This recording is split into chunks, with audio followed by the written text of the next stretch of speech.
Sammy Kircher, manager. Sammy's escorted by her parents, John and Maria Kircher. She plans to attend college out of state and play volleyball and study sports medicine. Her favorite football memory was being able to cheer the boys on through the snow.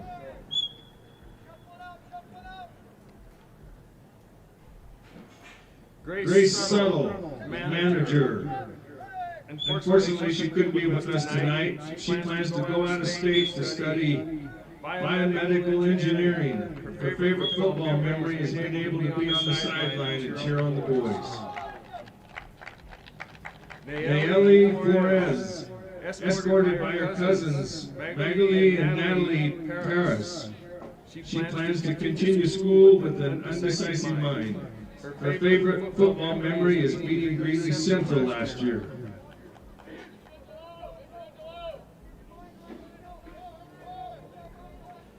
Annalie Nunez. She is escorted by Coach Mark Rogie.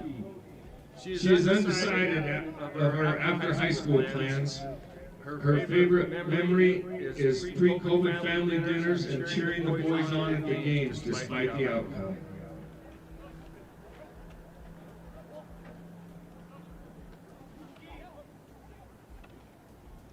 Number 9, Aaron Ness.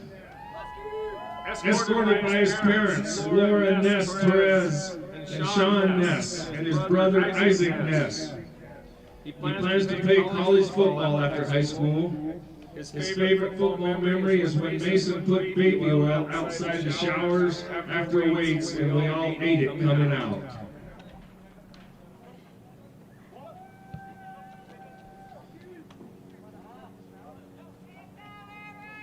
Number 10, Patrick Diem. Escorted by his mom, Patricia Diem, his brother Richard Diem, and his father Richard Diem watching over him from above. He plans to pursue a degree in criminal justice and play college football after high school. His favorite football memory is the game-winning field goal against Skyview last year.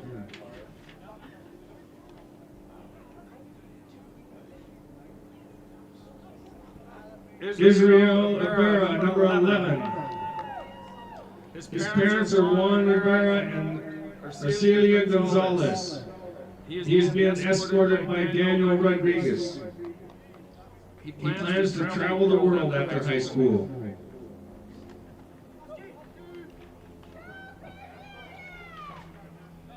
Number 20, Eddie Hernandez.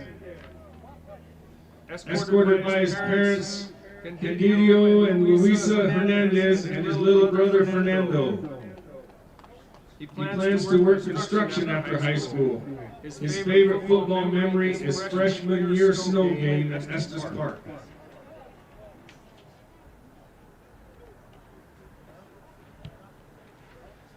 Number 24, Jose Echeverria, escorted by Jessica Salazar and Dave Gonzalez.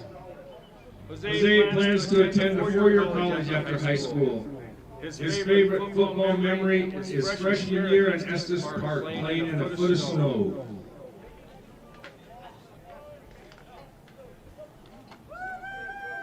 Number 52, Junior Gomez. Escorted by his parents, Roberto Gomez and Alicia Serrano. He plans to become a police officer after high school. His favorite football memory is getting his shirt ripped into a crop top from the line holding him.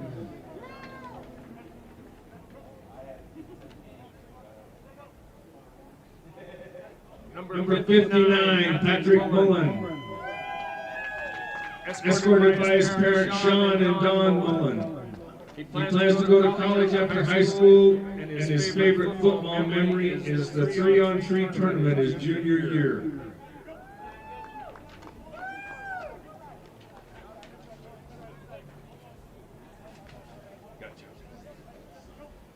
Number 62, Luis Castro. Escorted by his parents, Maria Garcia and Fernando Castro.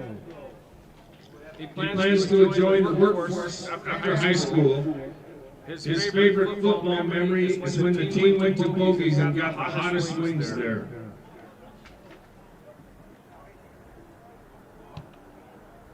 Number 73, Isai Zarate. Escorted by his parents, Martin and Jamie Zarate.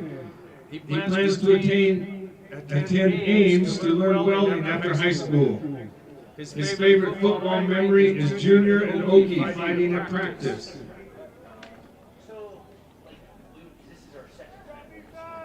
Number 75, Jay Puente, escorted by Coach Jeremy Hayden. He plans to be a framer and take college classes after high school.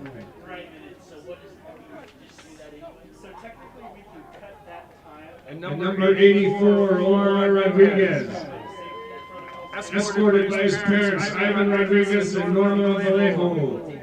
He plans to focus on boxing and go to college after high school. His favorite football memory is before game locker room moments and team dinners. Let's give all these seniors a big round of applause.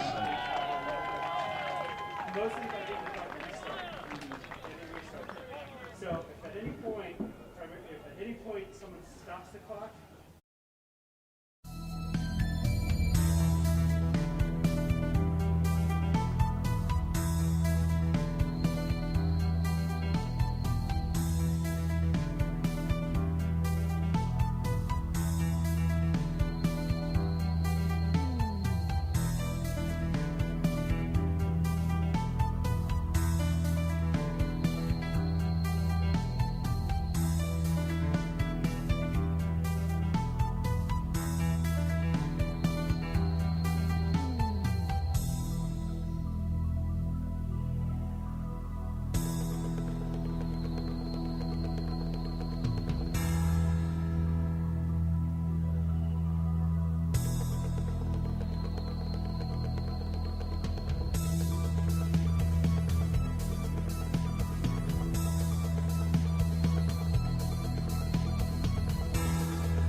Good evening and welcome to District 6 Stadium and the game of the week. Tonight, it's 3A Northern League action as the Northridge Grizzlies host the Mead Mavericks. Mike Ray along with George Oberleitner and Dean Popejoy.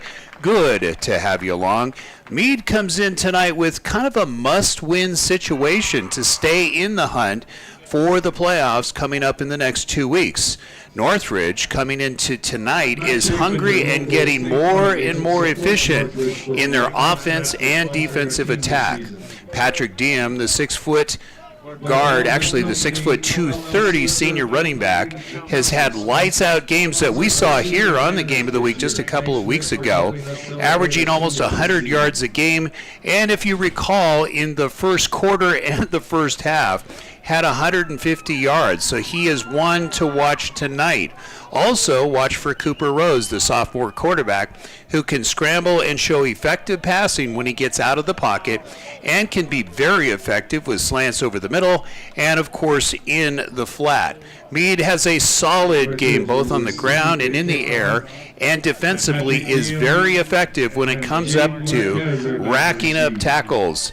The key for Northridge tonight is the first to stop the ground game, and then of course as we look at the numbers here shortly, you can see very clearly on the rushing side Mead is way ahead at 231 yards to Northridge's 71. We'll get back to the team comparisons, but we are underway here at District 6. Marquez on the return. And a nice return stop by Eli Mackey. On the passing side, really you think about what Mead does. They run more with the run that sets up the pass. As we just showed you in the graphic, it's 231 yards rushing per game and 176 yards on the passing side. Total yards for the game, 407. Northridge averages 154 yards per game. Rushing side 71 and 82 on the passing side. So it's Northridge first with the ball, now sitting on the 29-yard line as we get underway. There's a handoff, no surprise to Diem. Diem is stacked up, 2-yard gain. That will bring up second down. If you recall, just a couple of weeks ago, really it was a heavy diet, especially in the first quarter. Diem was over 100 yards just in the first quarter alone, and racked up over 150 yards going over the left side. Now the problem with that, he was so effective they got used to it, and by the third quarter, obviously the team facing the Grizzlies adjusted, and then it was a very long night afterwards for Patrick Diem. So Diem, the senior, 6'2", 230, very tough to get down once he gets about 3 yards into the run. So they did give him a 5-yard game, 2nd and 5.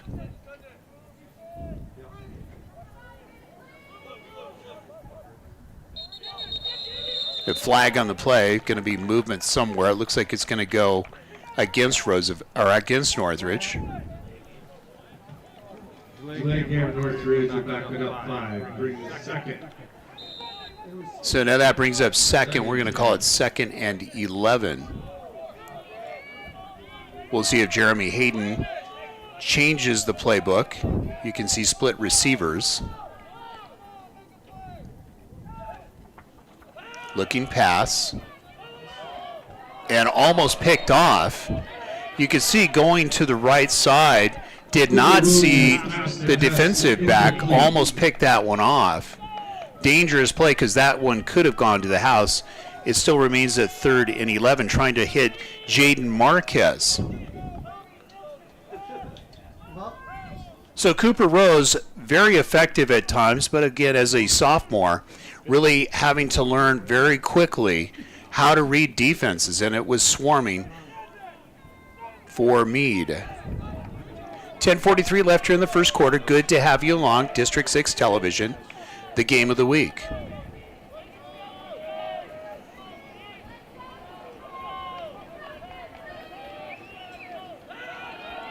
Looking to get out of the pocket, gets it picked off, trying to go to Diem, and takes it to the house for the first score.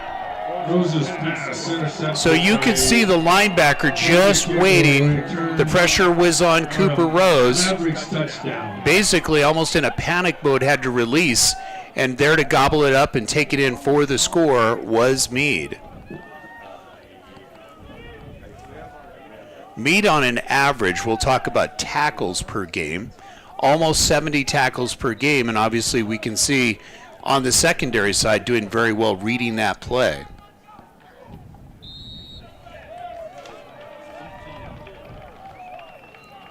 So quick work here for Mead. The Mavericks, of course, opening up on a defensive play, and it's now 7-0, the Mavericks on top.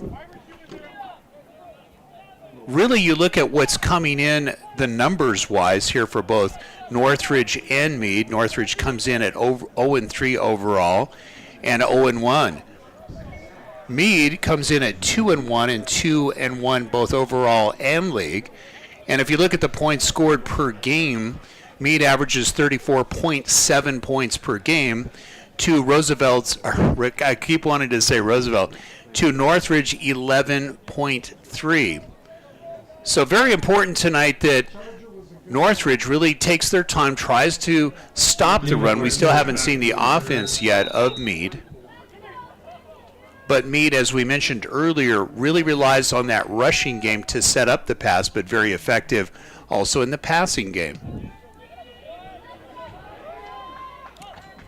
Ball taken on the 9-yard line, little bobble, but a nice run other than that.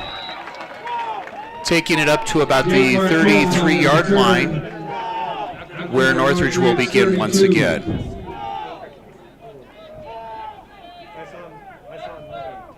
Both teams in the past have met 4 times and they've split. It's 2-2.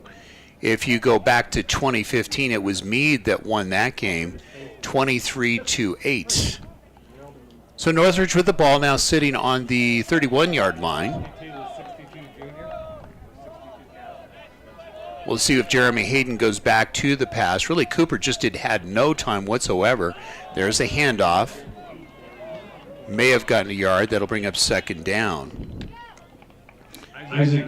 So the key here for Northridge is not to be predictable, and that's going to be tough against a very good defense. You can see not only quick but large here for the Mead Mavericks.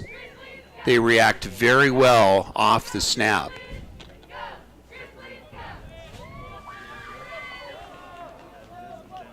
Mead just a couple of weeks ago lost to Roosevelt in a tough ball game. And really you'll see as we get later on here in the broadcast, there's the pass a little bit high, sails out of bounds, it'll bring up third down. But very close as far as talent between both Mead and Roosevelt. Should be interesting as we finish out this very short season. Later on we will talk about the numbers, if you will, in regards to the league and also the state. We'll be talking about that later on in the second half. 9:49 left here in the first quarter.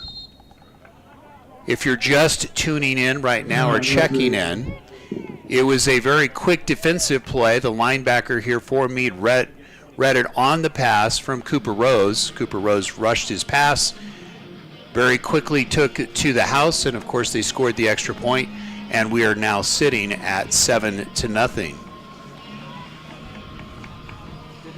So it'll be interesting to see what Jeremy Hayden does here in regards to trying not to be predictable.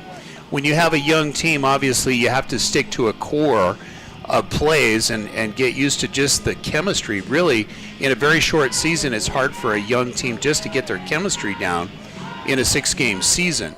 Of course, we've only got another week and a half left, and then, of course, we head towards the playoffs. 3rd and 9, ball sitting on the 32-yard line.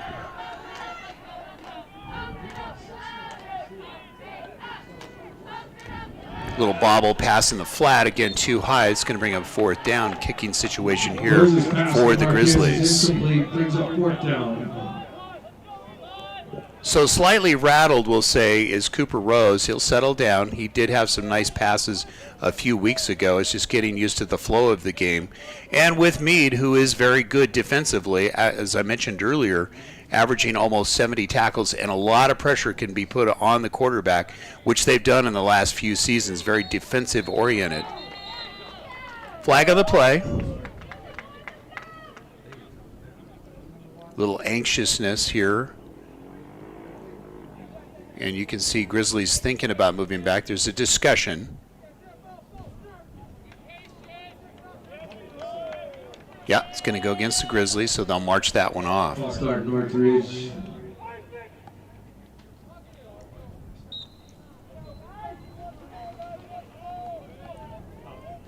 So a little deeper in the hole, maybe giving a little more opportunity here for Mead on the kick.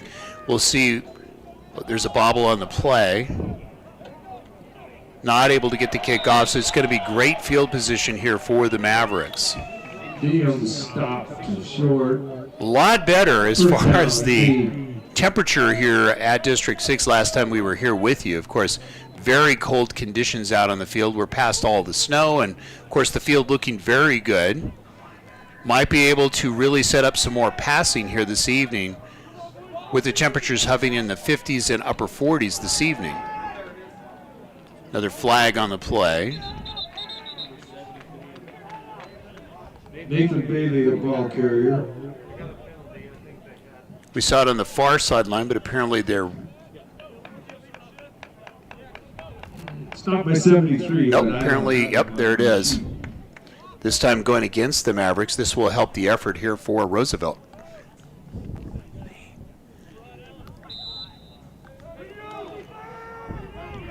So it'll be interesting, speaking of Roosevelt, coming down towards the end of the season, what this is going to look like with Mead. Mead heading on a nice cut towards the house, getting the touchdown, looking for an extra point, going over the left tackle. Nice effort there, very good execution. And as we opened it up, that is going to be their bread and butter for this evening. This is one of those games for Mead where you want to try probably some different looks. Really, with a week left, we're going to talk about what's left in the season for both teams later on. And really, this is prep work here for Mead. Extra point looking good.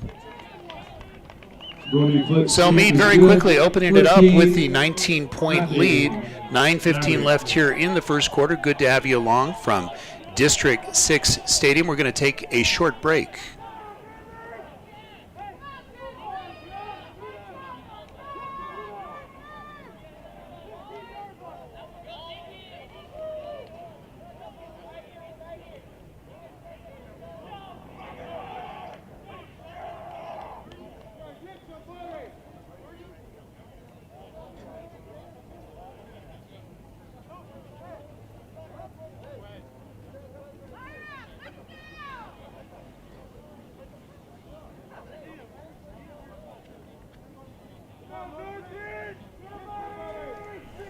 Welcome back to District 6 Stadium. 14-0, Mead on top. Very nice execution on the run, going left side over the tackles. Of course, we saw the defensive play. Ball taken on the 11-yard line here by Northridge.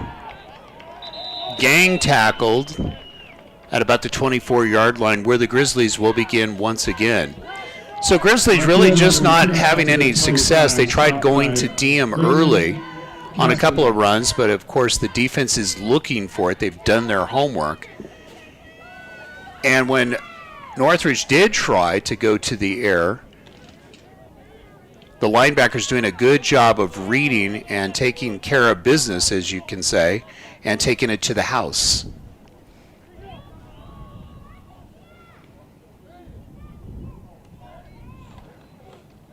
Handoff, that's Diem. Pretty much like what we saw in an earlier handoff, getting about a yard or two. That's going to bring up second down. By Eli Mackey. Brings up second down. Very important is going to be that line play for the offense here for the Grizzlies to try to get anything going. Maybe some misdirection and maybe some short passes in the flat to where they're not allowing the defense to react very quickly. That's going to be the key tonight. Handoff left side, trying to follow a blocker, but the defense is there. maybe a half a yard on the play, and that'll bring up third down. Diem again on the carry, stopped by Brady Borger. Brings up third down for Northridge. So Northridge having trouble getting on track here early and really needing some kind of a breakout play just to kind of get the defense back on their heels.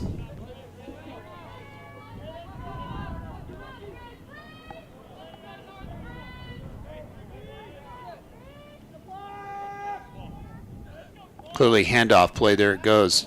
Losing the handle was Diem, and that'll bring up fourth down. Diem stop for no gain, brings up fourth So down. Northridge now really kind of needing to take a deep breath and just kind of sit back, relax, and get back into this game. So far we've seen several bobbles. And it's going to be Diem back to kick for Northridge. Another opportunity here for Mead to get good field position.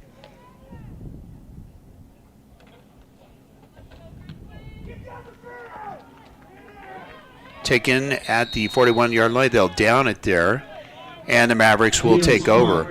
Other scores last week: Conifer defeating Mountain View 34-24. It was Frederick over Northridge 44-14. Mead over Fort Morgan 35-0. Roosevelt on a tear right now, leading the league at 42-0 over Thompson Valley. Other games coming up tonight and this weekend in the 3A. Frederick at Mountain View, Thompson Valley at Fort Morgan, and Battle Mountain at Roosevelt.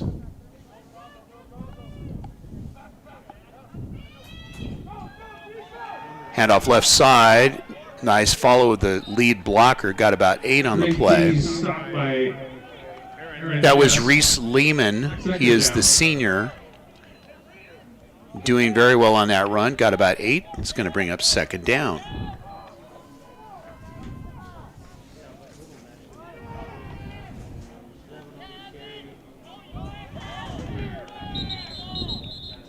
Easily getting the first down.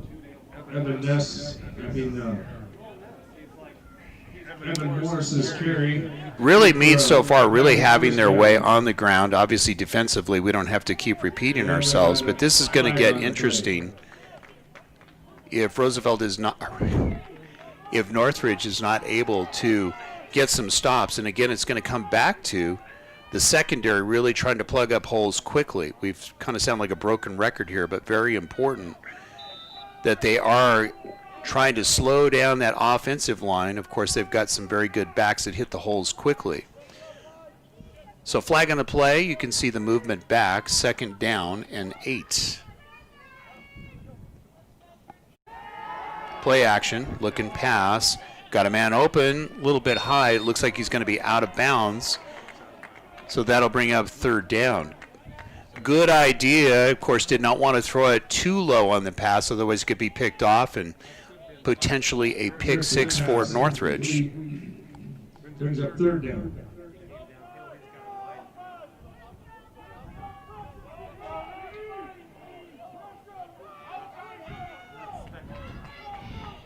Looking pass. Open and hitting. Nice throw and catch.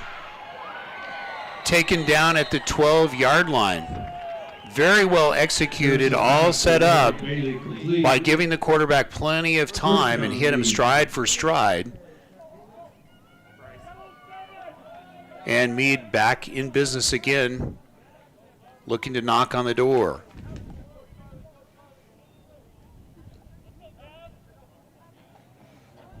Left side on the run. This time, Northridge is there. Break key stop by Aaron Ness. Second down. So we knew that we were going to see this open up. The yardage is way too positive here for Mead in the standings. They're one of the leaders as far as passing. And very effectively setting up that pass with the play action. Getting close to the touchdown, we're going to call it the 1 yard, maybe half yard line on the run. Actually, yeah, going to be first and goal.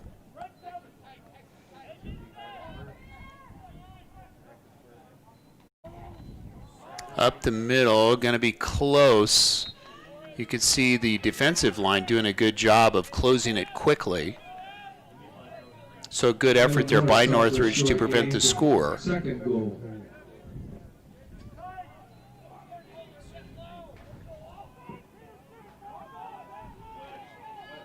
Right side this time, squirming his way in, easily getting the touchdown. So Mead doing a good job again on that offensive line and opening up good holes. The result is 6 more. 20-0, 4:59 left here in the first quarter. Mead looking to get the extra point.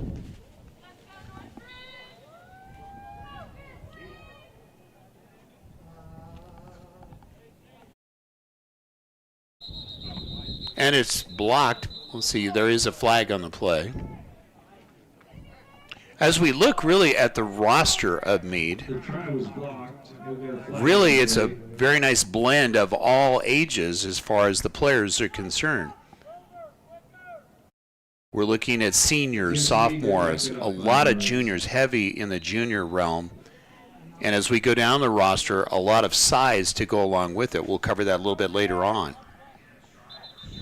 Extra point. And we're still waiting to see what the call is here. It's going to go against Northridge. Now we'll put it back 5 the other way. So they're going to push it up 5 yards and try it again. But Mead is one of those teams that you have enough talent that they're developing with a large roster. So when the seniors leave this season, there will be plenty left over for the next couple of seasons to come. Extra point, plenty of leg, and that takes it to 21. Good to have you along on District 6 television. It's the game of the week. Northridge against the Mead Mavericks. And as we mentioned, Mead coming in at 2-1, 2-1. And really this is a good exercise for them. For Northridge, a team that is on the way. They have a very good coaching staff. They have a lot of young players that obviously they are trying to and will develop. It's just a matter of getting that experience, and that's high school football. We have seen over the years Northridge have some great seasons, literally going back to back to back to back, literally in the playoffs, going air attack, and at other times going more running than air. So this is the year, of course, in the year of growth for Northridge. And we do expect to see with Cooper Rose, of course, a lot of development here in the years to come.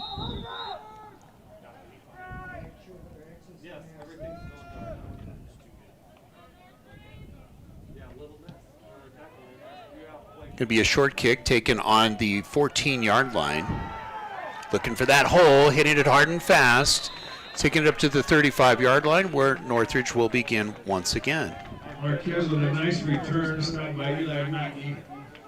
So really Marquez is another one that you will see at times. Jaden, very quick, can hit the hole fast. And of course they've become really predictable with Diem. We saw in the last time on the game of the week when they did go to Marquez, it was effective going to a speedier back, not the big power back. We'll see if they get him more involved. Really, if they can, get some short passes to Marquez and really let him be very creative dancing around some of the defenders. 34-yard line. Play action going weak side. Defense bought that one. There's the dump, a little bit high. Nice idea. May have gone over the line of scrimmage. Rose's pass incomplete, but I believe he was past the line of scrimmage. So Cooper Rose, if he had held on to it, would have had a nice little gain himself. He would have been a 4 to 5 before even getting touched. He could have maybe eked out another yard or two, but saw the open receiver, tried to dump it off. Even then it was a little bit high.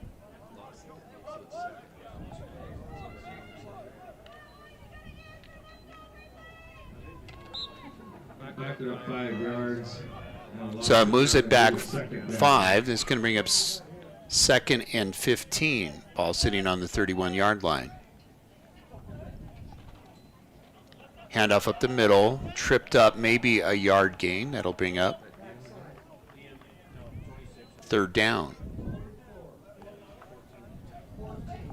Isaac Ness, the ball carrier, stopped by Will Tenor. Interesting, they're in that situation tonight, meaning the Grizzlies, where one play makes a whole difference in the series. Literally, they're not able to recover, is what we've seen so far with the bobbles, and then, of course, what we just saw in the last play with the pass. 3rd and 11. Looking pass. Trying to go, nice throw and catch. Extra effort trying to get the first. Going to be a little bit short, maybe by a yard. But a good effort. And you can see Cooper Rose does have an arm. When he has the time, can thread the needle. That was a tight spiral. And with a little extra effort, takes it to 4th. We're going to call it 4th and 1.5. So if they can give him some time, even getting him out of the pocket and get a lead blocker to where he can improvise. He can either throw, he can run. As we saw going weak side in the play previous, he has some speed.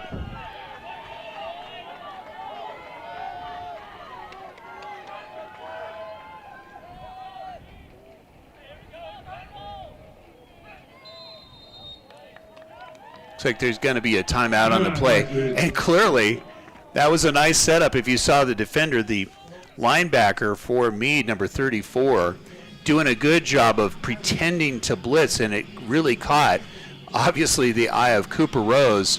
And Rose was looking to audible, but just wasn't quite sure. That was Jeremiah Stritsky. He is the junior at 5'7", doing the fake blitz, and that really caught the attention of Cooper Rose. So again, Jeremy Hayden wanting to talk to his troops here to see, maybe trying to pull him off on a hard count also. We'll see if they do try to go for it here on 4th and 1. Why not? I'm surprised we don't see Patrick Diem. Usually that's who they go to in these short yardage situations.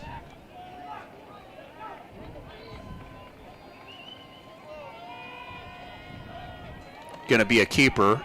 Should be enough for the first down. Good idea by Hayden. That will be enough. The chains will move. And the beat goes on here for the Grizzlies.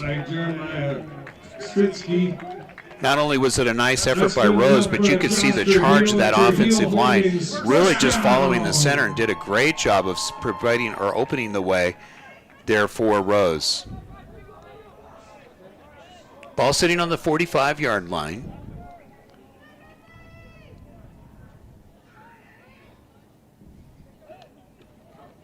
Looking pass, quick pass in the flat. Good idea. Open it up, open the field up.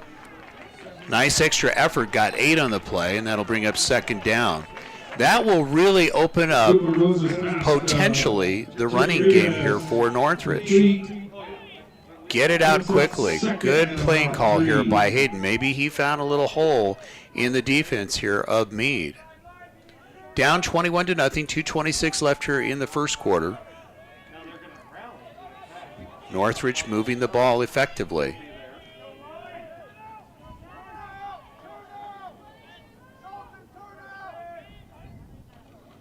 Handoff. Power play trying to get the first down. It's going to be close. We'll see where the mark is. Isaac Ness, the ball carrier, stopped by Ethan Nielsen. Brings up 3rd and One of the short. better, this is the best series really, if you think about it, that we're seeing here by Northridge. Going to be short by 1, 3rd and 1.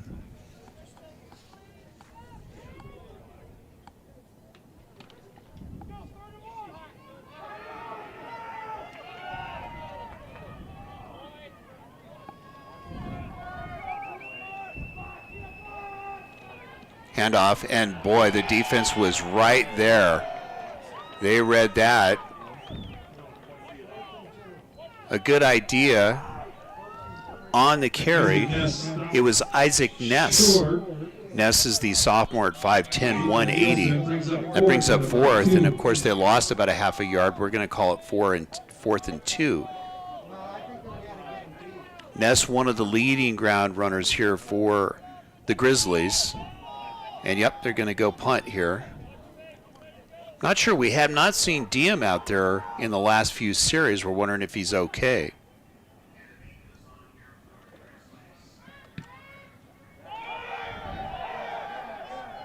Gonna be a short kick, but a roll for the Grizzlies. Nice little bounce. Mead will take it on the 15-yard line. 39 seconds left here in the first quarter. 21-0 Mavericks. Maybe they'll get in one play before the end of the quarter.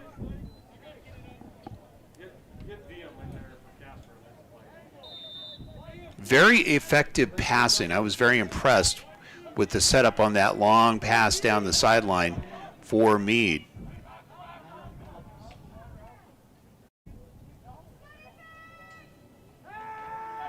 Play action, going to go right back to the air, hitting him stride for stride, just not able to draw it in, but it was right there.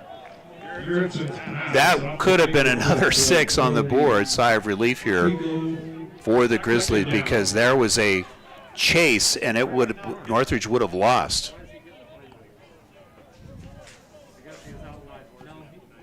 Didn't take very much time off the clock. 33 seconds left here in the quarter. Handoff quickly met. Not much of a gain, and that's going to bring up third down. Actually, a loss on the play. Loss of about 1.5 yards. Brings up 3rd and 11.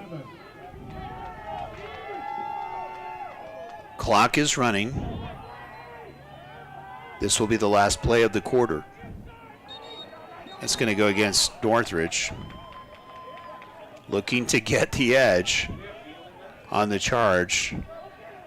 And that was Cooper Rose coming in from the defensive secondary. That's going to push it up 5. 3rd and 5.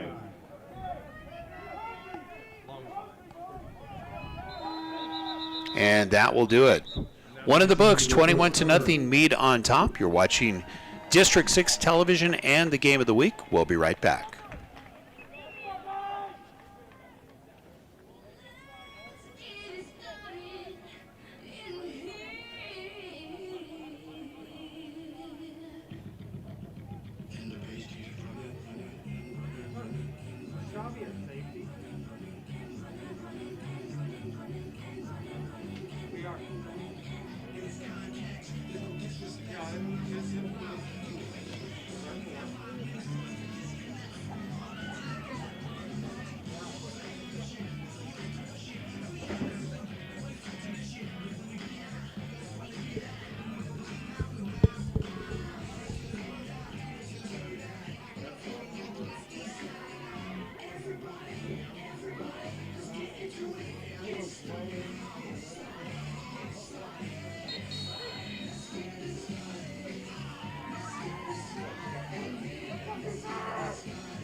Second quarter, 3rd and 7. Nice run, got a big hole. Northridge got to try to catch him here on a shoestring. Is going to take it all the way to the house on 3rd and 7. Nathan Bailey on the carry for good enough for a Mead touchdown. That was the Roadrunner pictured right here on your screen here for Mead. Nice block, and it was off to the races. So Mead starting to show off a lot of their skills on the running side and the ability to hit the hole quickly. And as we've said in previous broadcasts, a couple of steps, and boy, they are quick. Adding the extra point, it's now 28-0. 11:41 left here in the second quarter, just underway. Good to have you along. How do you stop that? Really, it's very hard. The setup was very well done by the offensive line, picking up the defensive secondary and setting those blocks and reading it very, very well. And you saw, obviously, the fruit of that run. It was impressive. Very well coached are these Mavericks. Very heads up as far as looking to set up blockers, very team oriented.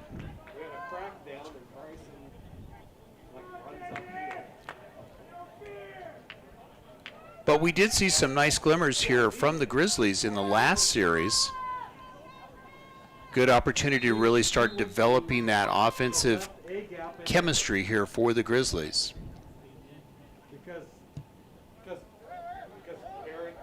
Nice kick going towards the corner. We'll see where the mark is. But you could see some very good leg here by Mead putting it in the corner.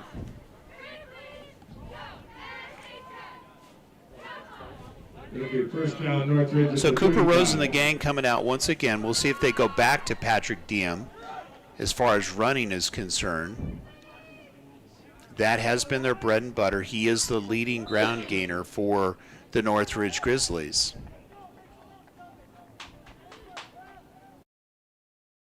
But he is your power option, not your speed option, as we saw.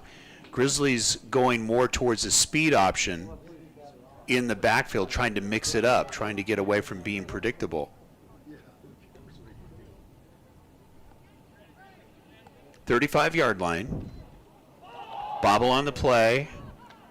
Rose going to have to eat it, loses 5 on the play, and that'll bring up second down. Rose recovers the fumble. Sacked in the backfield by... So really the key, too, if they can get the ball to Ness a lot more, which they have been trying to do, and he has been effective. And what we have seen that they've done well is that quick pass in the flat, opening it up. Ness in the backfield once again.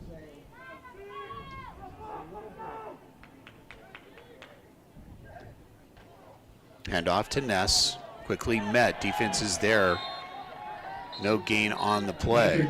The ball carrier, stopped by Jason Petzel. So a tough night here so far for the Grizzlies. Really what's been happening is they're getting beat very quickly off the line. Just not able to pick it up fast enough, and very quickly swarming are the Mead Mavericks. And some very good size as well. That will really make a difference as they head potentially towards the playoffs. It'll be interesting to see how Roosevelt does this weekend. Every game now really counting in a very short season.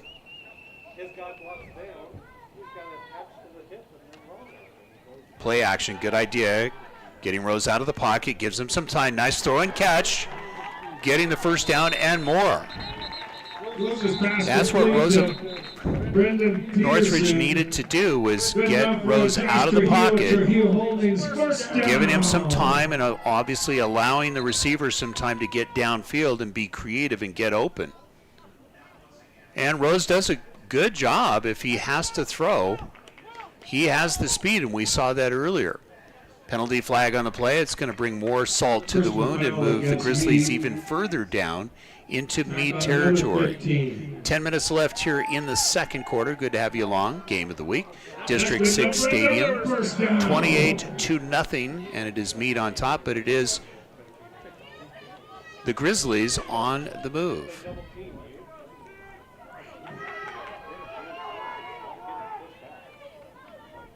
Ball sitting on the 33-yard line. Play action again.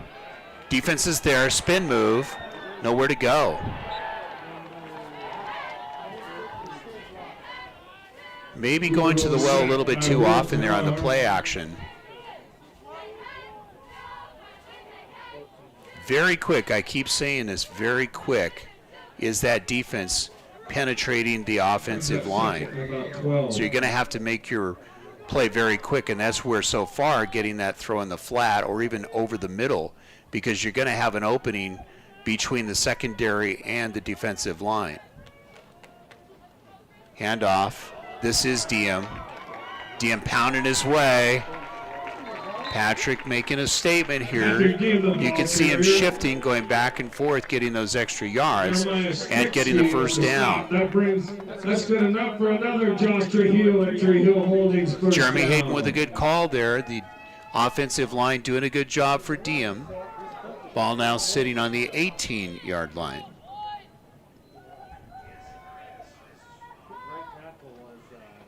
Handoff again, that's Diem. Diem getting about 3 on the play. If they could average 3 to 4 yards a carry with Diem, this will make it an interesting ball game.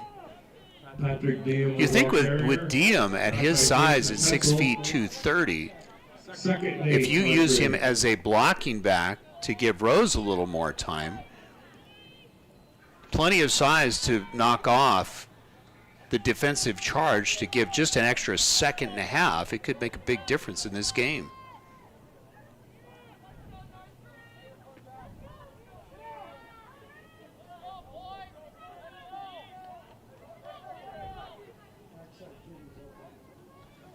Handoff again, that's Diem. Diem with the cut, using that extra effort. Got another 3 on the play. And I like this series. I like what Hayden is doing here. He realized he couldn't go to the well too often on the play action, so he's going back to his bread and butter. Most likely we will see a pass here soon. 3rd down, and they're calling it 2 on the board. I'm going to call it 3.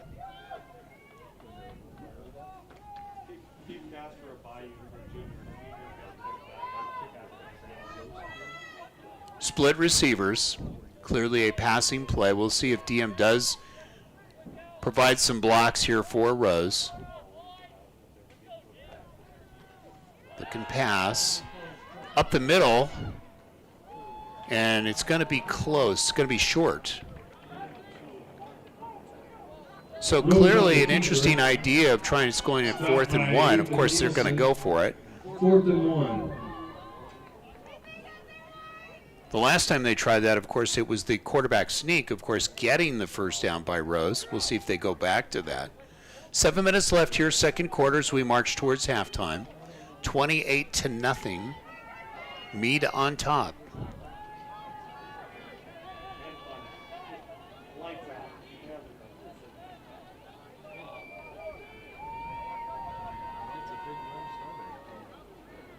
Almost looking like an audible here. Handoff, that's Diem. Got plenty of power, easily getting the first down. Boy, what a luxury it is when you have somebody like Patrick Diem going over the left tackle and the left guard, bullying his way, getting the first down. Really good opportunity here if they go pass into the end zone and try to catch Mead off guard. They are looking run with that heavy diet of Diem in this series. It was Ness in the last couple of series, so I like the way Hayden is mixing up the speed, trying to throw off the defense. 6:16 left here, second quarter.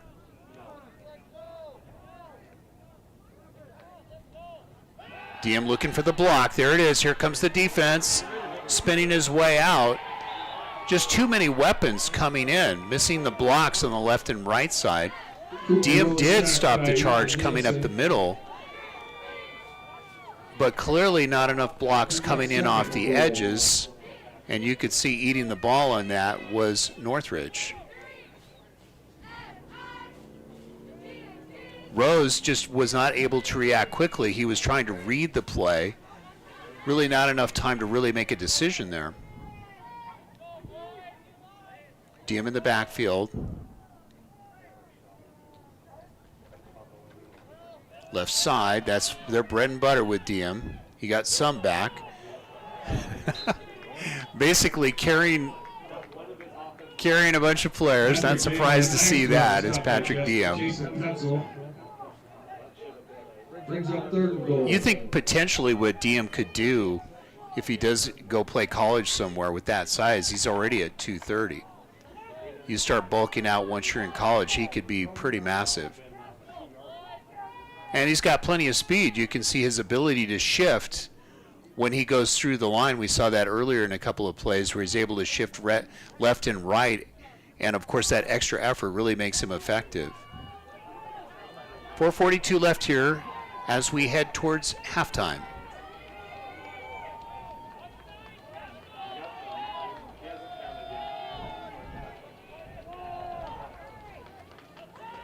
There's the pitch going right side, going more speed. Defense is there.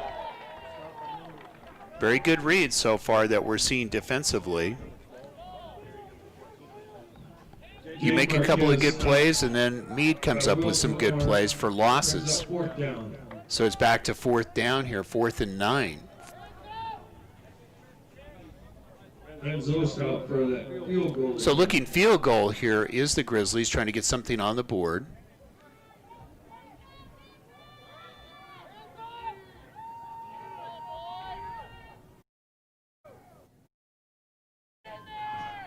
Here comes the charge. Ball looks like it went left. Yep, missing the field goal. And you can see the charge coming in again. As we saw earlier, charge coming in left and right side, just not able to stop the defenders coming in off the charge. So again, no score here by Northridge. 3:46 left here as we head towards halftime.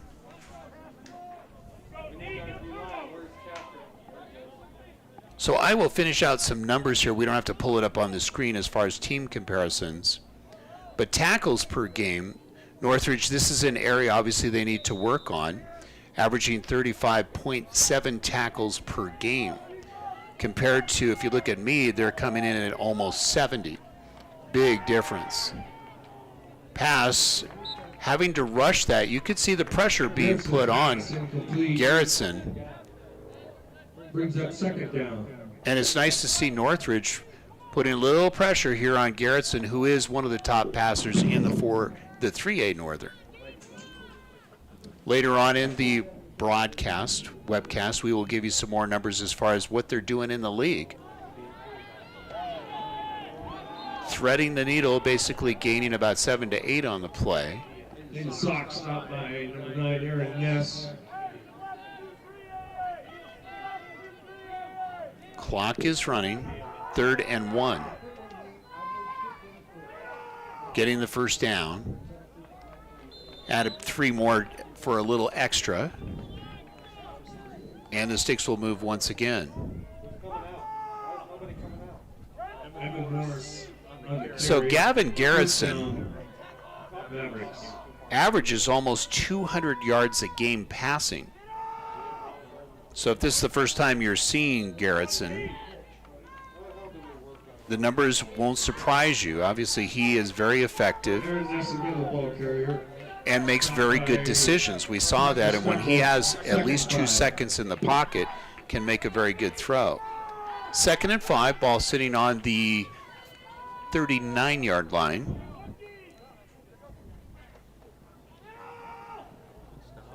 Bowling pin ball move, but a nice reaction, really kind of bouncing off stopped by Aaron Ness and getting the first down. Nice play. Really looked like there might be a loss on the play, but a nice reaction, and you can see Mead getting the first down. Ball sitting on the 45-yard line. Garrettson trying to make his own way, threading the needle, does. Gets the first down and a whole lot more, and pulled down at about the 33-yard line. Wow, that was quite a move. Doing spin move after spin move, able to break some arm tackles, and you see the result. Not only a first down, but now great field position here for Mead. 2 minutes left here in the quarter. Looking pass and snuffed. Loose ball. Great pressure by the Grizzlies. Maybe a little frustration also taken out on Garrettson. By Isaac Ness. Recovered by Mead. It brings up 2nd and long. So Neff in on the tackle, or disruption, if you will. And that's going to bring up 2nd. It is a chunk. I'm going to say 2nd and 19.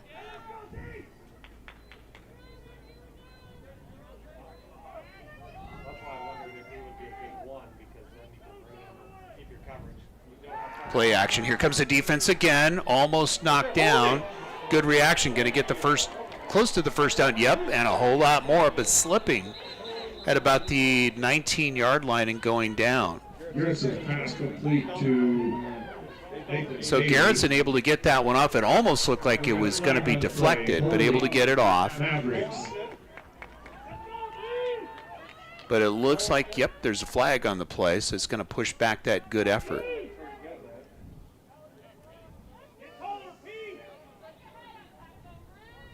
Northridge As you see, glimmers of brilliance here, both defensively and offensively. It's going to come. Mavericks. Some good players here for the future.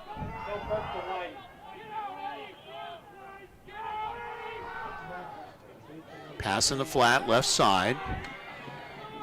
Defense is there, going to contain him.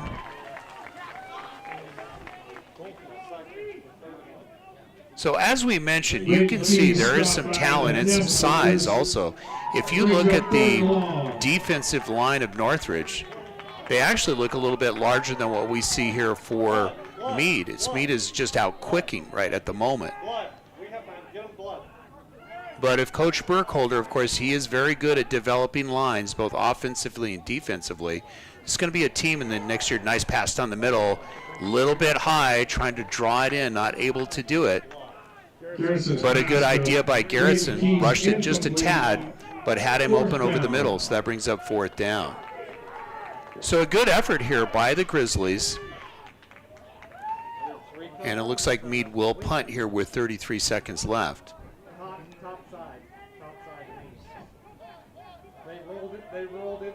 Beautiful night here at District 6. You think about what we've seen here in the last couple of weeks between snow and, of course, really I want to call it the smoke bowls. It's been terrible as far as for the players having to breathe in the smoke. Of course, the fires seem to be starting to dimmer down after that nice snow that we had here just a couple of days ago. So very helpful. You look at the moon up in the sky, and it's not actually orange. It's actually white. It's nice to see that. So there's a timeout on the play, and we're just going to continue to look at some team numbers. We'll take a look at the team leaders. We'll take a look at that. Coming into tonight, if you compare the two teams, for Mead, it's Nathan Bailey. He averages 58 yards of rushing compared to Patrick Diem. Patrick Diem having a good night again tonight. He averages 87. That's what's deceiving. You see some of the highlights here. Northridge has some talent about ready to erupt, and we expect to see that next year. On the passing side, Cooper Rose averaging almost 70 yards to Gavin Garrettson at 167. Total yards per game, of course, Garrettson averages about 200, 188 to be exact. Diem leading that at 97 and a half. 33 seconds left. High snap. End over end. It's going to be down roughly at about the 16-yard line where Northridge will begin. Maybe they'll be able to get a play off here as the clock is stopped at 23.7 seconds. So a time for maybe 1 or 2 plays. 17-yard line. But going in towards halftime, you can see Northridge has some highlights that they can build from. Obviously some good passing, some good running, some good play calling here by Hayden. And on the defensive side, with a nice charge a couple of times and really starting to limit Mead here as we're finishing out this quarter. Coach Edick, of course, on the sideline, prowling back and forth, formerly of Greeley West. He will get this defense going.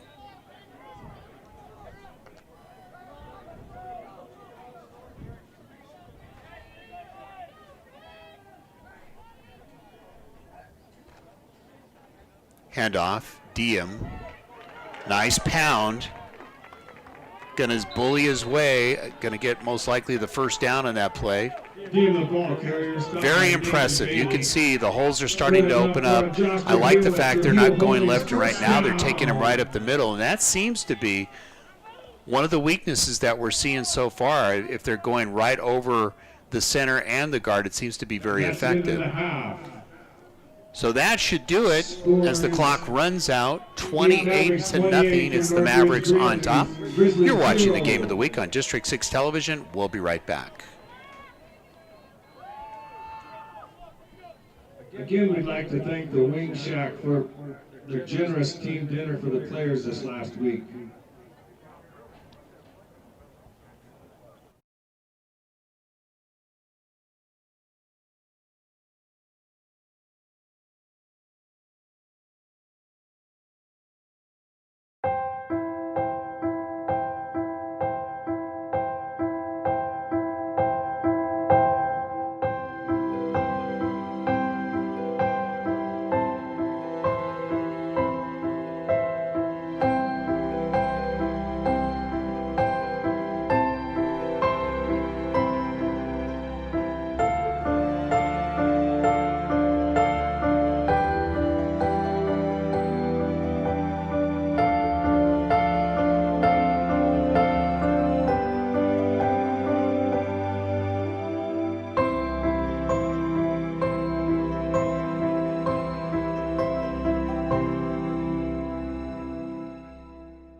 Today I'm going to talk to you about physics. Come on in, girls. Let's go. This is the first rocket to get humans to Mars. Really tall. I'm a rocket structural engineer, designing and building parts of the rocket. You are the generation that will be stepping foot on Mars. Do I have a group of astronauts on my hands? Yes. You can become a rocket scientist or whatever else you want to be. Oh, sweetie. Okay, you know what? Let's take off his sweatshirt. Get rid of pictures of him. You don't have to look at him. Goodbye, Dave. Mom, you don't understand. He's tagged in like 400 of my posts. I can cut out tags. No, that's not how it works. What is a tag? You don't have to be perfect to be a perfect parent. Thousands of teens in foster care would love to share their first with you. You made your house a reality. Homeschooling yourself on loans, color-coding listings, and flushing every toilet in a 20-mile radius. If you can ace house hunting, you can do it for retirement. Get on track with tips at aceyourretirement.org.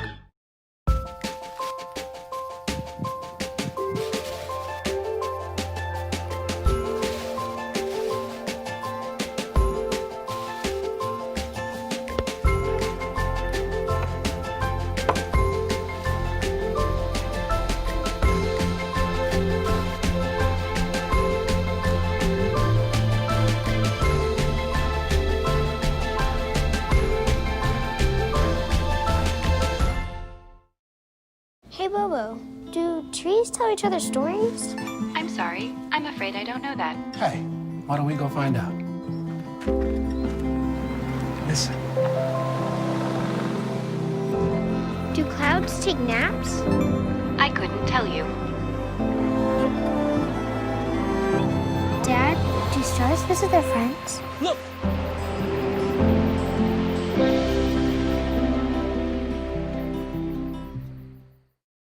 (150/90). 180 over 111. 160 over 110. I had a stroke. Your blood pressure numbers could change your life. Lowering them could save you from having a stroke. If you've stopped your treatment plan, restart it or talk to your doctor about creating one that works better for you. Start taking the right steps at manageyourbp.org. Now I'm, trying to get better, stronger than ever.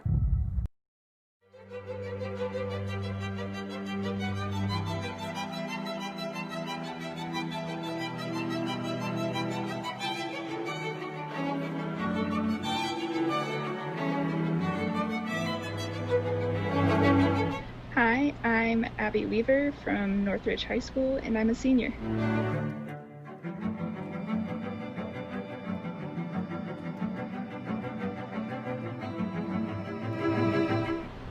Things are pretty good right now, as good as it can get with everything going on. My grades are good. The classes I'm in are actually pretty interesting right now. So we're learning about muscles and different college algebra things. And so for Northridge, because I'm also at Ames, but the Northridge one that's my favorite is anatomy. Right now we're talking about muscles and just how it relates, how they contract and move. And I think it's super fun because I'm an athlete and I get to finally kind of understand the mechanisms of all that work. Well, the mornings are always Northridge and then the afternoons are Ames. And so what I've learned is that whatever homework or topics we're working on, regardless of the school, I have to get ahead on it and then focus in on the lectures and things so I don't get completely overwhelmed because I'm also at a job and I have family stuff. So it's really just making sure I don't get behind on anything.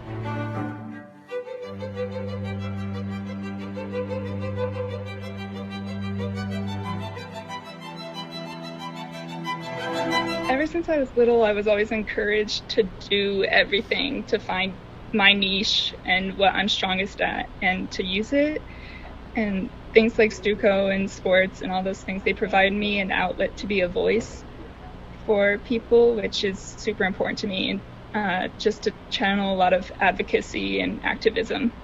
I think like how in sports you can train and you can be doing really good in practice and maybe you have a bad meet, to know that that's natural and things happen like that. And so I take it into the classroom as, say I studied really well and I did a little bit, or I did bad on a test.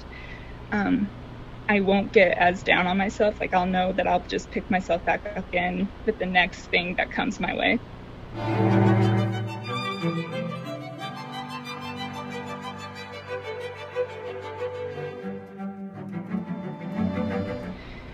Right now, I've applied to most of my colleges. I'm waiting for another to open up, and I'm just focusing on scholarships. I would love to go out of state to USC or Stanford, but I also have a lot of in-state like CU and CSU as my options. I want to study journalism and maybe minor in screenwriting. Those two places are like globally known and they're top tier for journalism, so I know it's going to be even more challenging for me, but I'll be surrounded by people who are also as driven and as persistent, which I think is good to have to keep me going so I don't like dip in my energy after high school. And I think it'll provide me a lot of new opportunities to see the world in different points of view. My dream has been to like intern with NBC or something like that, and then maybe work with them or the Washington Post or New York Times. I want to be an investigative reporter, so to work with those companies which are at the forefront of that sort of media would be amazing, because I'd get to travel and really document things that mean a lot to a large number of people.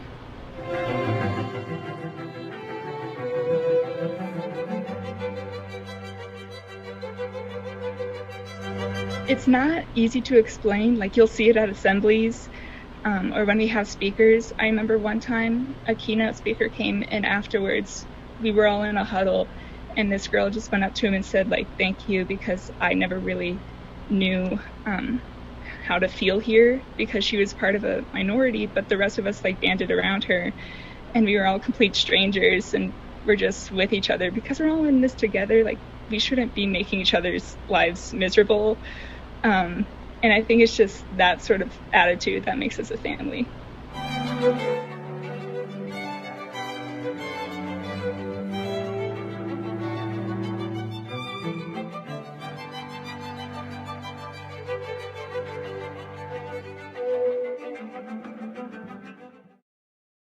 My graduation was something I will never forget.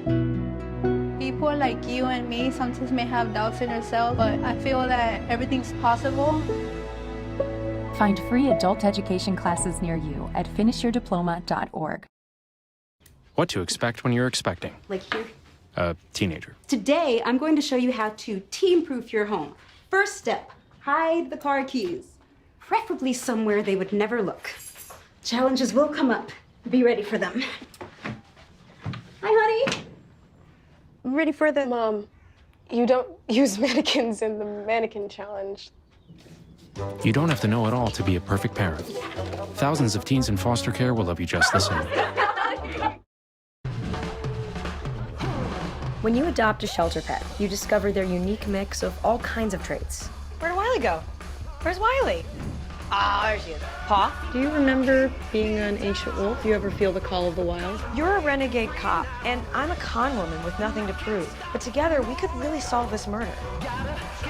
They're a little bit of a lot of things. But all of them are pure love.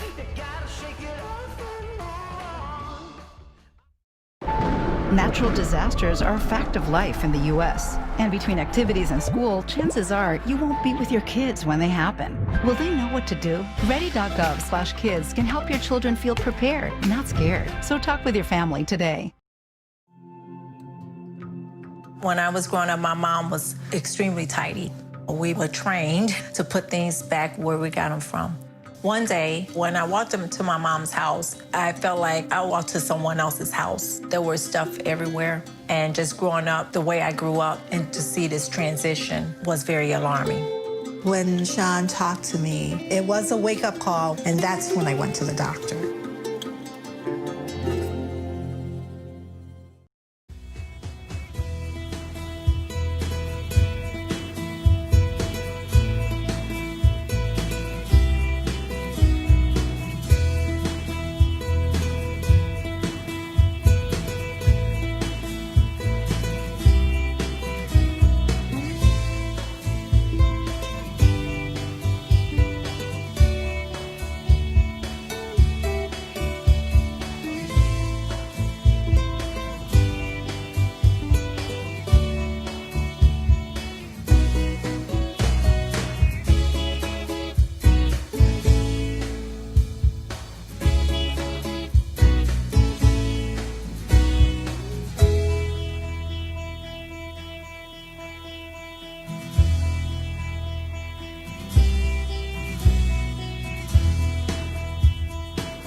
Welcome back to District 6 Stadium.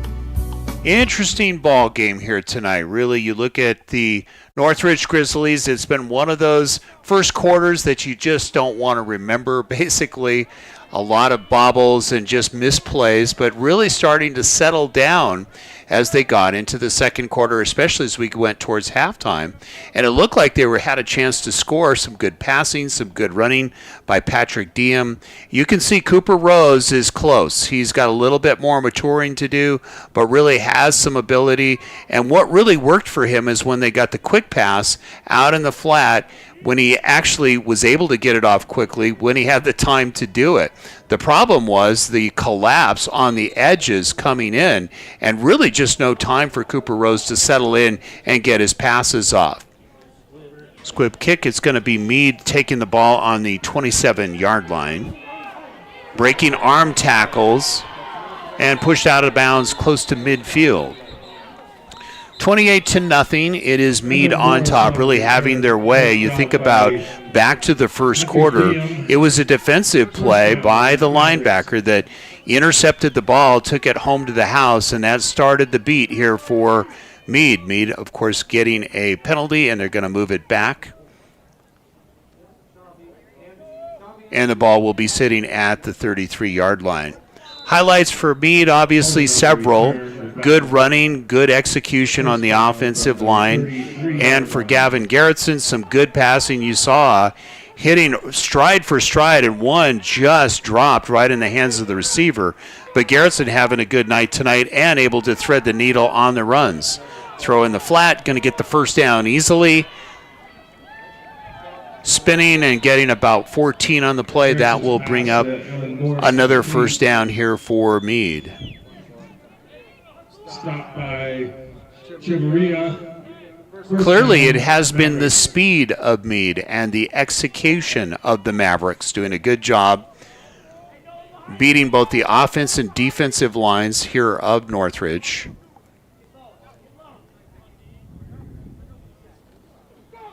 Handoff left side.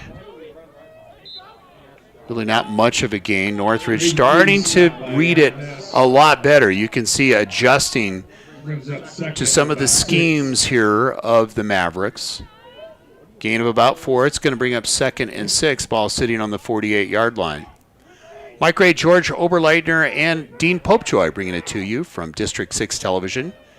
You can watch a rebroadcast of this as much as you like. Guess what? It's absolutely free. Just go to the YouTube channel and enjoy.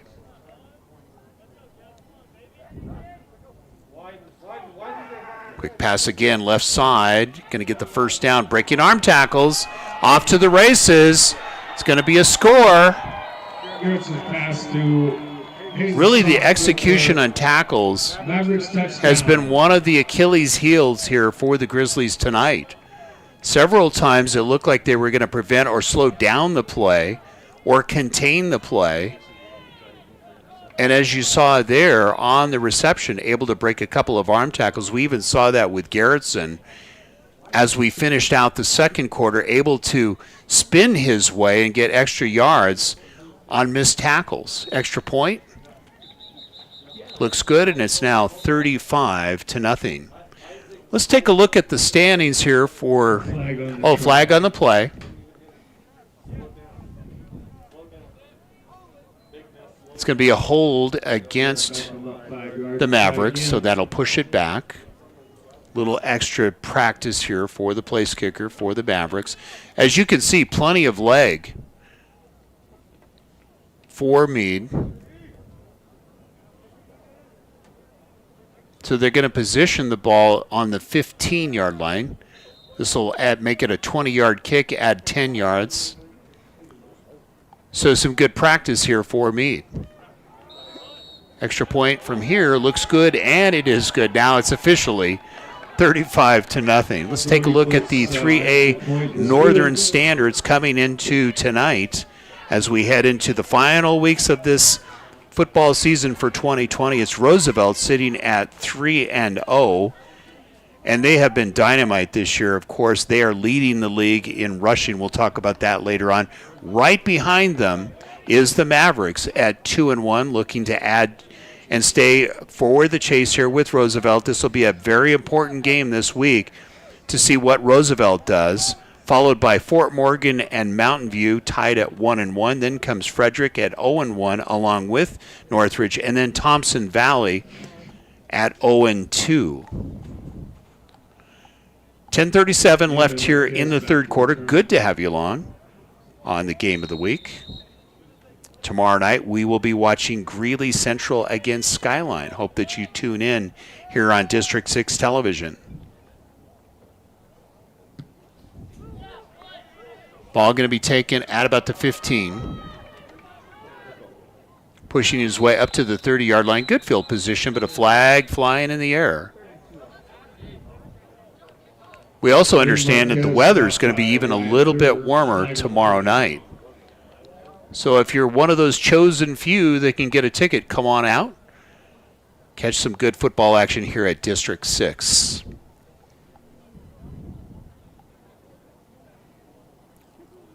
So very important game for Roosevelt, obviously, to stay on top. They do not want to lose any ground here to Mead, who looks like they're gaining momentum as far as their play. Defensively, you can see the completeness of this team. We painted that picture in the first half, as not only offensively, both on the rushing side, the passing side, total yards, but defensively, as we painted, 70 tackles a game. That's a very complete team.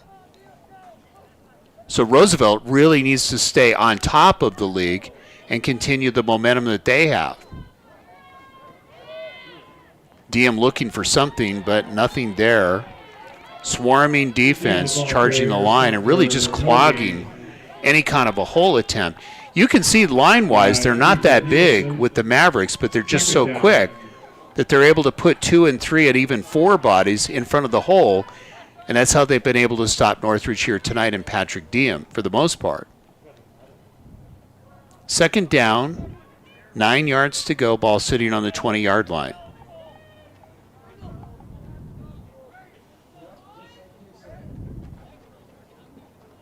Handoff, that's Diem.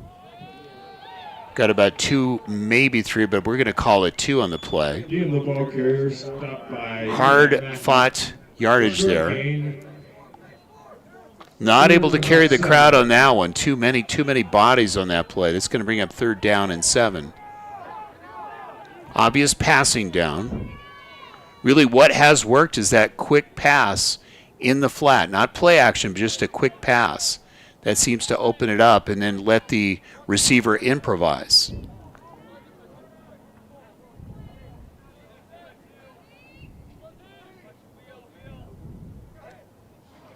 Bad snap. This is going to get ugly. Falling down at about the 5-yard line. That'll bring up 4th down. Obvious kicking situation. Cooper Rose covers up the bad. So Rose, nothing really else to do but to fall on it and eat it. And we've seen that, especially in the first quarter, we saw that with the Grizzlies, where they just had trouble not only on the snaps but handoffs. Obviously, we saw that with the interceptions as well.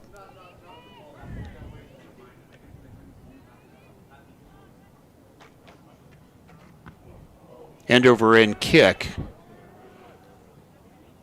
And it looked like it'll be down at about the 35, 36-yard line where the Mavericks will begin again. Game of the week, good to have you along. District 6 television bringing it to you. You can see the upcoming schedule of what's coming here in the final week and a half of webcasts and broadcasts. Just go to the website for District 6 and you can find out more on what games are coming up.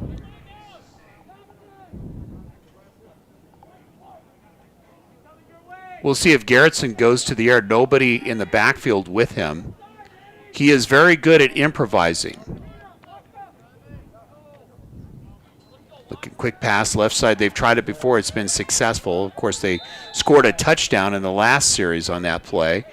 They went to the well twice, and the second time they did that, it was a gallop for the end zone, and of course producing 6. This time the Grizzlies were able to read that. Gain of 5, that brings up second, actually gain of 6, 2nd and 4. Handoff following the block. Going Going to be close to the first down depending upon the mark on the play. Nathan Bailey stopped by Cody Burkholder. 3rd and short. So they may not be big, but the Mavericks are tough. They're able to get those tough yards even with small backs, which they do have. They're very quick. But they're able to use what size they have to get those extra tough yards. And really, when you don't have efficient tackling being done by the Grizzlies, you saw that with the lack of tackles, with the arm tackles that were missed, it really sets up, obviously, Mead for some very big success, which they've seen this evening. Left side on the run, going to make the cut. Nice gain again. It's going to be 7 to 8 yards on the play. And that should bring up 2nd down. Clearly you see, if you will, the lack of having any kind of prep time. We talked about this in the webcast before. How important is it for teaching a defense execution to wrap up, as they say? Really, this is more of a technique issue for the Grizzlies that they will be able to work on. So flag on the play, you can see the mark off. It's huge. Brings up about 1st and 20. So it is a chunk, 1st and 27. We'll see if they go with the pass play. There it is, left side again, setting up the block. Got some of that back, probably about 8 to 9 yards in the play. That'll bring up 2nd down. Why go for all of it when you can get a third to half of it in one play? 2nd down.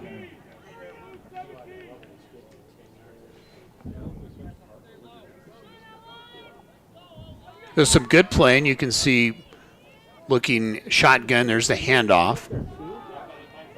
Nice cutback. Going to the house. And this time on the cutback, going left and then read the block, cutting right, and the Grizzlies just not able to stop it. Takes it up to 41 to nothing.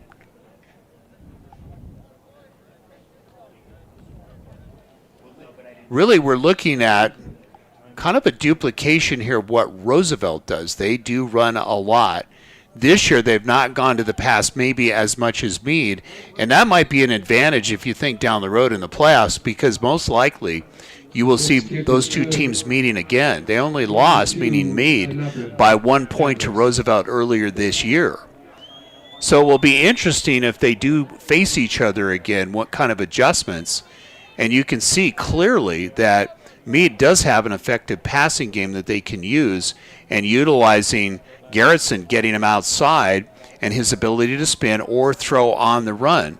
And that's what Roosevelt does not do. They did that a couple of seasons ago where they were very effective. If you think back when they went to the playoffs, they went 3 straight playoffs in a row. They did go more to the passing and heavy dose of running back several years ago. Of course, they went to the state championship, not able to pull it off. But this looks a lot like that team that we saw with Roosevelt here in Mead in 2020.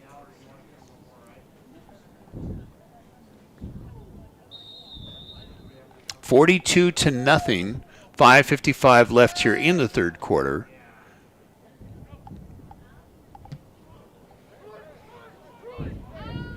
DM going back. It's going to go out of bounds. So the senior will get ready for his series. It'll be interesting if they go back to Neff here. They've gone with Diem here coming into the third quarter. We saw in the second quarter when they went to Neff more speed in the backfield. That seemed to open it up. Then they brought Diem in, and the changing of the speed and the one is a power runner, one is more of a speed runner seemed to make the difference, which did set up the pass.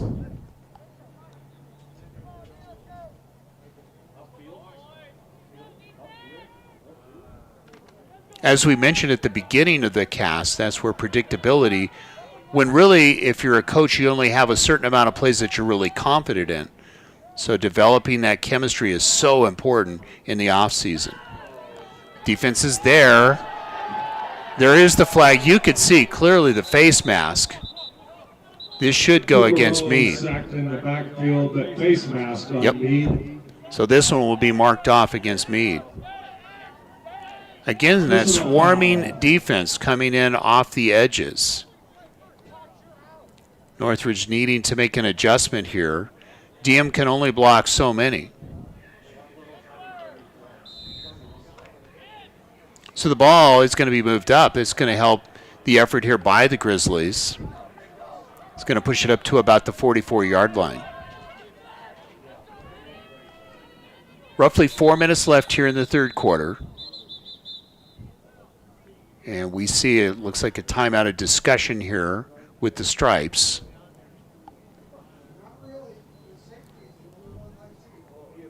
Doing their own little huddle, trying to figure out what's going on here. Didn't see any flags on the play.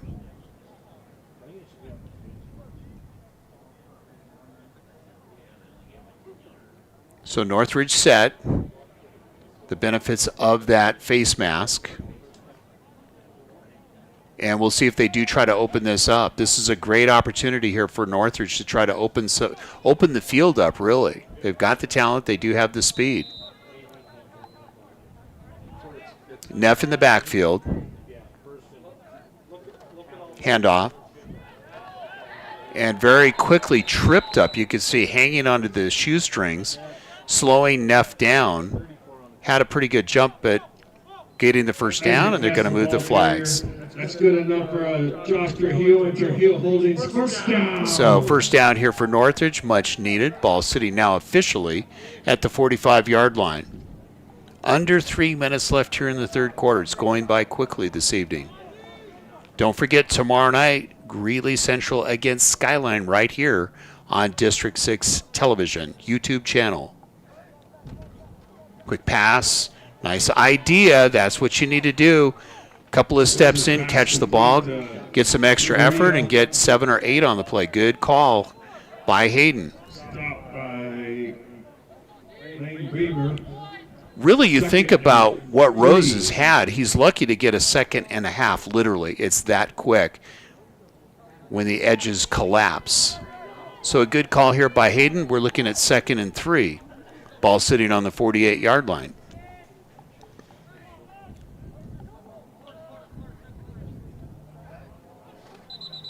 Power Neff, and it looks like there's going to be a flag. Yep, definitely. This time it is going to go against Mead once again. Offsides against the Mavericks. So Northridge taking advantage and the benefits of a couple of flags here. First down. Little rash here going on here for Mead of flags. And that gets the first down. And the ball sitting now on the 43-yard line of the Mavericks.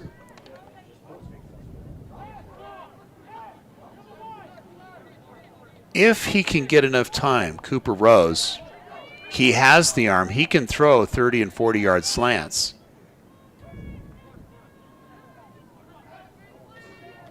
Handoff. That's Neff powering his way. Nice gain on the play. Isaac Ness, the ball carrier. Stopped by. That is a nice 1-2 combination of the two. I'm surprised that they don't use Diem more in there to block for Neff to give him a little bit more extra hole. Use him more as a fullback to set it up. Ball sitting at the 40-yard line. Northridge on the move.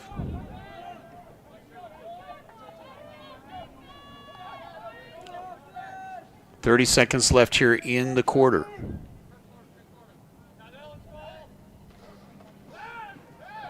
Play action. Oh, wide open. Going to have room to get the first down. Rose held up just a little bit. If he'd have gone straight run, he probably would have gotten the first down. But you could see he was looking down the field to see if he could spot somebody. Didn't see anybody and then made the commitment. If he'd have committed just a little bit earlier on the run, he would have clearly gotten the first down. But a nice effort nonetheless, and it's now 3rd and 1. And that will do it after 3 in the books. 42-0, Mavericks on top. We'll take a short break.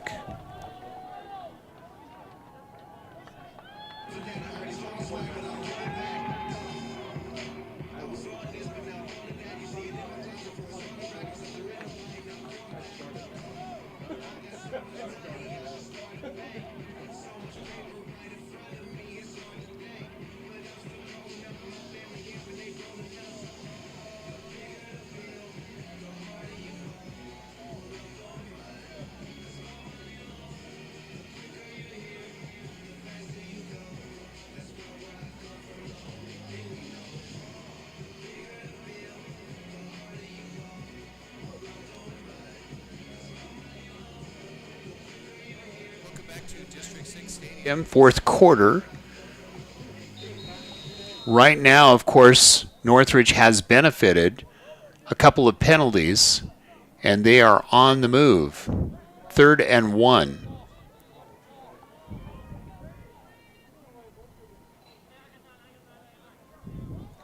Neff in the backfield. It's going to be Rose getting the first down. Second attempt. He's the second time he's done it successfully. And the sticks will move. So left in the schedule, wanted to preview that with you. For Northridge, it is going to be Thompson Valley next week. That will be at Ray Patterson. Of course, Thompson Valley is 0-2 coming into this week. Then they do play Roosevelt here at District 6. That will be on the 13th of November. Losing the handle. Getting a little bit anxious on that was Neff. You could see he saw the charge coming in and was trying to make his move before he had the ball completely in his hands, and you saw the result. So it's going to bring up second down. For Mead, left in the schedule, they're going to play Mountain View. We saw Mountain View here at District 6, another very good team.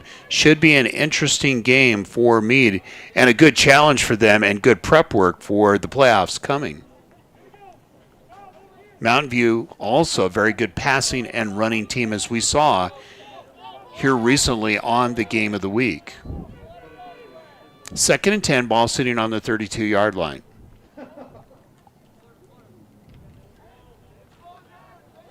Pass in the flat. Good idea, looking to pass, just wasn't able to get it off.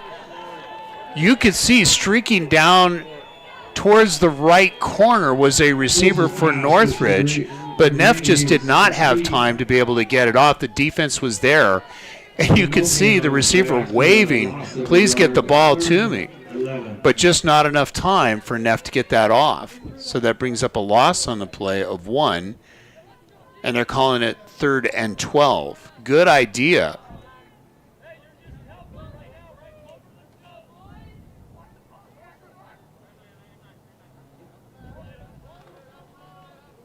Handoff left side. Neff got a couple on the play, and that'll bring up 4th down. That's a shame because that was drawn up very well, and really what failed on that play was just the lack of blocking because the receiver was wide open.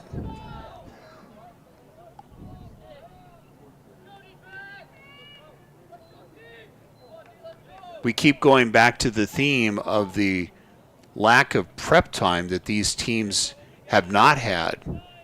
And when you have a young team, as is the Grizzlies, you're seeing the fruit of it. In the seasons to come, obviously, hopefully, things will be closer to normal next season for 2021. And that will make a huge difference for this team that is clearly got some talent, meaning the Grizzlies. So a discussion here, and it's going to be a timeout. And as I mentioned, as we take a look at some of the standings here for the 3A, we're going to talk state standings now, and this is very important we take a look at this. Leading the league right now is Pueblo South, followed by Canyon City.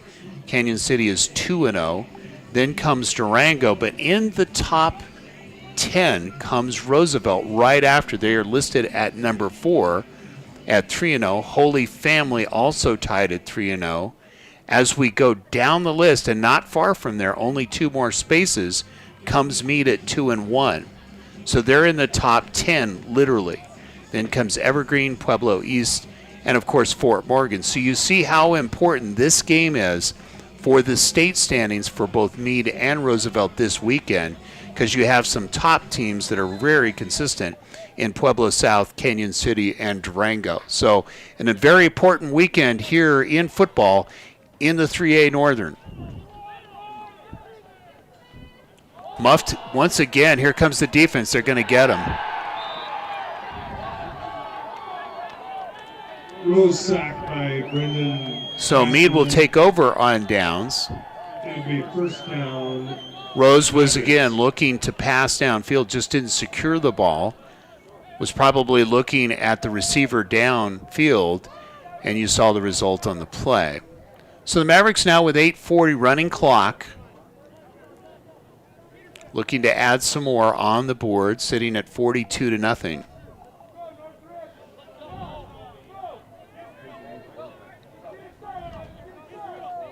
Handoff right side. Nice hole, banging hard. Getting about 3 on the play, and that will bring up second down. Cena on the ball, on the carry. So a lot of opportunity here for some of the second string players to get in and get some yardage, get some experience under their belt as they head down the stretch here in 2020 season. 2nd and 6. This time defense swarming. Loss on the play going to be at least 1 to 2 yards. Good read by the Grizzlies. Stopped by Ness. That's going to bring up third down. 3rd and 7.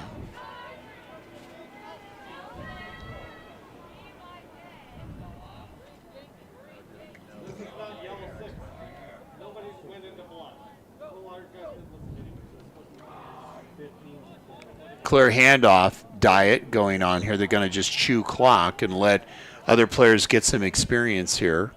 It's going to bring up 4th down. They got that yard that they lost on the last play. So really it doesn't matter if you kick here or not with a 42-0 lead. But again, some good experience here by the Mavericks to just practice the punting. 2 receivers back for Northridge. We'll see if they can set up a nice line to get a good return.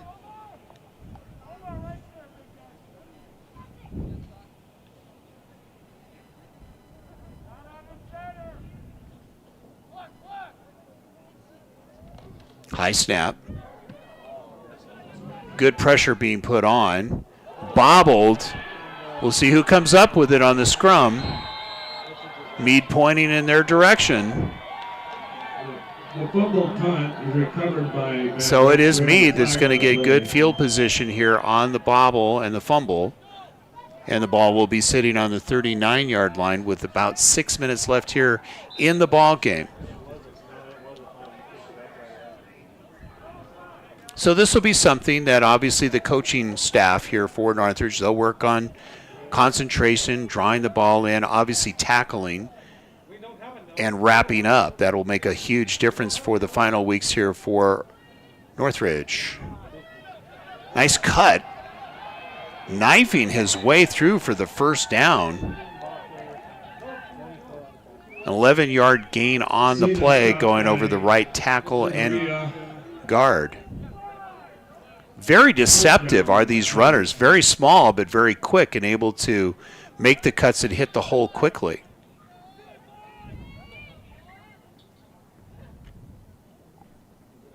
Ball sitting on the 27.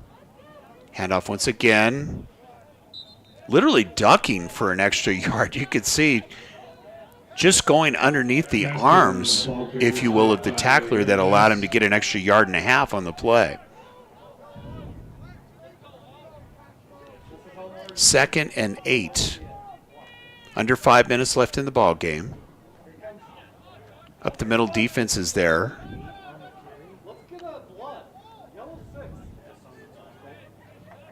So good defensive play there by Northridge. Really, you look at what Mead has been successful is going around the edges. That's been their bread and butter on the run here this evening. They got plenty of speed and very good execution. Also, that pass play on the left side in the flat has always worked. It's like the Broncos did years ago with Peyton Manning. Right side, enough for the first down on the play. Danny Brington, the ball carrier. They haven't moved the sticks yet. It may be a little bit short. I'm seeing if there's a flag on the play. There is. It's going to go against Mead, so they'll push it back. So that's why you get the players in off the bench to get them time. Case to get pulled in here in the final weeks. Got to get that playing time. We've seen a number of flags here in the second half by Mead that we did not see in the first half. 3rd and 10.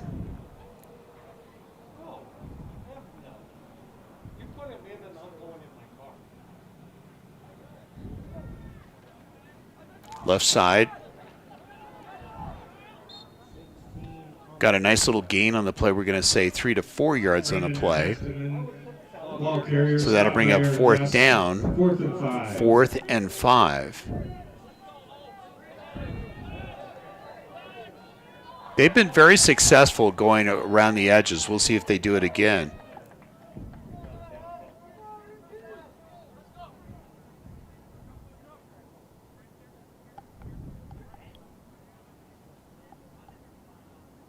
Super delay here, chewing clock. There it is, right side again. This time Northridge adjusts, and a nice tackle on the play by the Grizzlies, so they'll take over on downs. So the game of adjustments, right? We're seeing Northridge here adjusting here in the 4th quarter. A few weeks ago we saw that by Mountain View against Northridge where they did adjust going into the second half and slowing down Patrick Diem. So under 3 minutes, about 2.5 really left in the ball game.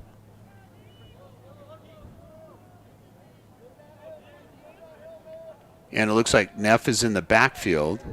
Rose still in the ball game. Handoff, right side, nice cut. Gaining about 8 or 9 on the play. It's going to bring up 2nd down. So it is Diem on the play. Another nice run by Patrick, adding to his totals for the season. It's going to be 2nd and 2. At times, Diem looks a lot like Neff, who is faster. But keep in mind, Diem is at 2:30. That's a pretty quick back at 2:30.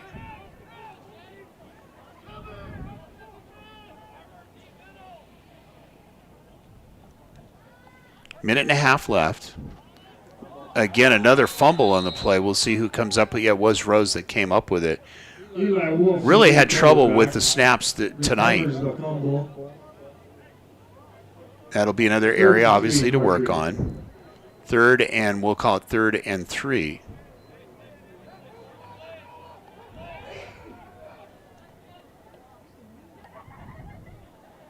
Final play or 2 of the ball game.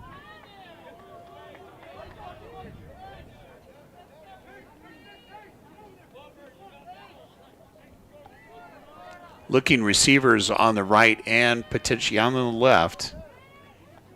And it looks like Diem in the backfield. Handoff. Tough yards again, getting the 1st down. And if they hurry, they can get one more play. Another nice run by Diem.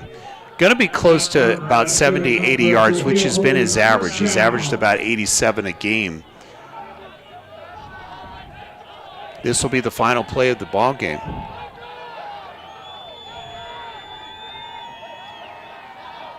Diem again. Nice cut. Powering his way. Just see him run over. The defender just decked him, literally. And that should do it. Very good effort by the Mavericks, getting momentum, doing what they should do, control a ball game, and getting ready for their final game of the season, playoffs to come. Final score, 42-0. Tune in tomorrow night. Of course, we will see Greeley Central against Skyline. That game will start at 7. For George Oberleitner, Dean Popejoy, I'm Mike Ray, bidding you a pleasant good evening from District 6. Again, congratulations, seniors on seniors night. Everybody, please travel home safe.